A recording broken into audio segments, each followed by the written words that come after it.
کبھی ایسا محسوس ہوتا ہے کہ ایک ایسی دوڑ میں پھنس گئے ہیں جہاں بس تنخواہ آتی ہے اور مہینے کے آخر تک ختم ہو جاتی ہے۔ اسی کو ریٹ ریس کہتے ہیں۔ آج ہم رچ ڈیڈ پور ڈیڈ کے وہ 5 زبردست سبق جانیں گے جو اس چکر سے نکل کر مالی آزادی حاصل کرنے کا نقشہ پیش کرتے ہیں۔ تو چلیے شروع کرتے ہیں۔ دیکھیے، یہ کوئی عام فائنانس کی کتاب نہیں ہے۔ 1997 میں آنے کے بعد سے یہ 26 سال سے ایک گلوبل ہٹ ہے اور اس کی 3 کروڑ 20 لاکھ سے زیادہ کاپیاں بک چکی ہیں۔ اس کی کامیابی کا راز بہت سادہ ہے۔ یہ پیسے کے بارے میں 2 بالکل الگ، بالکل مختلف سوچوں کی کہانی ہے۔ اس پوری کتاب کا دل رابرٹ کیوساکی کی اپنی کہانی ہے۔ کہانی ہے 2 والدوں کی۔ ایک ان کے اپنے والد تھے اور دوسرے ان کے سب سے اچھے دوست کے والد، اور یہیں سے 2 الگ مالیاتی فلسفوں کے بیچ ایک زبردست تصادم شروع ہوتا ہے۔ تو ایک طرف ہیں غریب والد، یہ ایک پی ایچ ڈی پروفیسر تھے، بہت پڑھے لکھے لیکن ہمیشہ مالی مشکلات کا شکار رہتے تھے، اور دوسری طرف ہیں امیر والد جو 8ویں جماعت بھی پاس نہیں کر سکے تھے لیکن ایک کروڑ پتی بزنس مین بنے۔ ان دونوں کی سوچ میں زمین آسمان کا فرق تھا۔ اور یہیں پر کہانی کا سب سے بڑا ٹوسٹ آتا ہے۔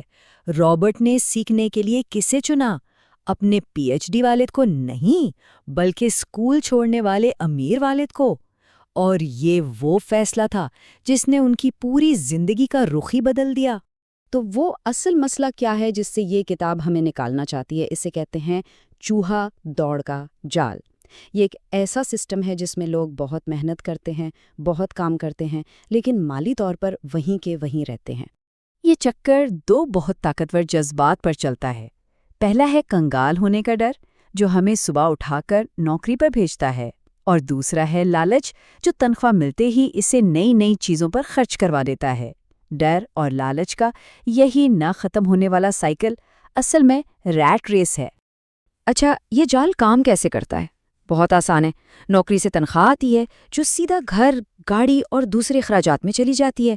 جیسے ہی آمدنی بڑھتی ہے، لوگ اپنا لائف سٹائل بھی بڑھا لیتے ہیں اور اخراجات بھی۔ نتیجہ، لوگ بس اپنے کل کے قرضے چکانے کے لیے آج کام کرتے رہتے ہیں اور کبھی بھی آگے نہیں بڑھ پاتے۔ تو اس جال سے نکلنے کا راستہ کیا ہے؟ اس کا حل ایک سنہری اصول میں چھپا ہے، اور وہ ہے اپنا ایسٹ کالم بنائیں۔ یہی وہ حکمت عملی ہے جو اس چکر کو ہمیشہ کے لیے توڑ سکتی ہے۔ تو یہ ایسٹ یعنی اثاثہ ہے کیا؟ بالکل سادہ لفظوں میں، اثاثہ وہ چیز ہے جو آپ کی جیب میں پیسہ ڈالتی ہے، جیسے کرائے کی آمدنی، اسٹاک سے ملنے والے ڈیویڈنڈز یا کسی کاروبار سے آنے والا منافع۔ اور اس کے بالکل الٹ لائبلٹی یعنی ذمہ داری وہ چیز ہے جو آپ کی جیب سے پیسہ نکالتی ہے، جیسے آپ کی ذاتی گاڑی، گھر کے قرض کی قسط یا کریڈٹ کارڈ کا بل۔ غریب اور مڈل کلاس لوگ اکثر ذمہ داریاں خریدتے ہیں یہ سوچ کر کہ وہ اثاثے ہیں۔ فرق بالکل صاف ہے۔ اثاثے جیب بھرتے ہیں جبکہ ذمہ داریاں اسے خالی کرتی ہیں۔ امیر لوگ اپنی پوری توجہ اثاثے خریدنے پر لگاتے ہیں۔ سارا کا سارا کھیل پیسے کے بہاؤ یعنی کیش فلو کا ہے۔ اور یہ ہمیں ایک بہت بڑی غلط فہمی کی طرف لاتا ہے۔ اپنا ذاتی گھر جس میں ہم رہتے ہیں وہ اثاثہ نہیں بلکہ ایک ذمہ داری ہے۔ کیوں؟ کیونکہ وہ قرض، ٹیکس اور مرمت کی شکل میں ہر مہینے جیب سے پیسہ نکالتا ہے۔ اس کے برعکس ایک ایسی پراپرٹی جو کرائے پر دی ہو وہ ایک اثاثہ ہے کیونکہ وہ آمدنی پیدا کرتی ہے۔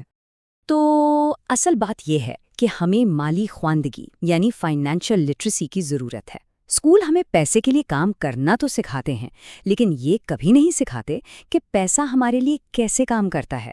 ہمیں ایک مشین کا پرزا بننے کی ٹریننگ دی جاتی ہے، مشین کا مالک بننے کی نہیں۔ دولت اصل میں خود کو سکھانے سے آتی ہے۔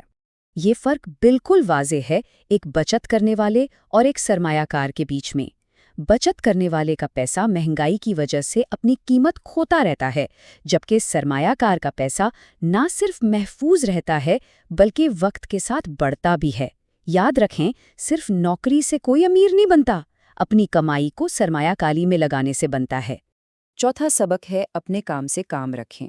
اب اس کا مطلب یہ نہیں کہ نوکری چھوڑ دیں، اس کا مطلب ہے اپنی نوکری کرتے ہوئے سائٹ پر اپنا کاروبار یعنی اپنا اثاثہ کالم بنانا شروع کریں۔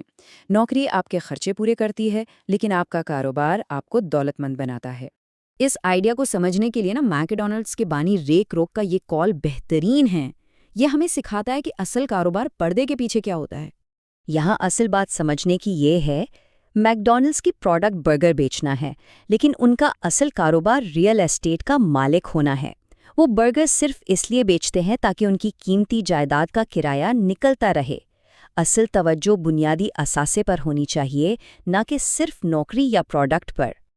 اب حکمت عملی سے ہٹ کر ذرا ذہنیت کی طرف آتے ہیں، کیونکہ دولت بنانا صرف حساب کتاب کا کھیل نہیں ہے، یہ سوچ اور مائنڈ سیٹ کا کھیل بھی ہے۔ اور یہ ہے 5ویں سبق کا مرکزی سوال جو آپ کی سوچ کو بدل سکتا ہے۔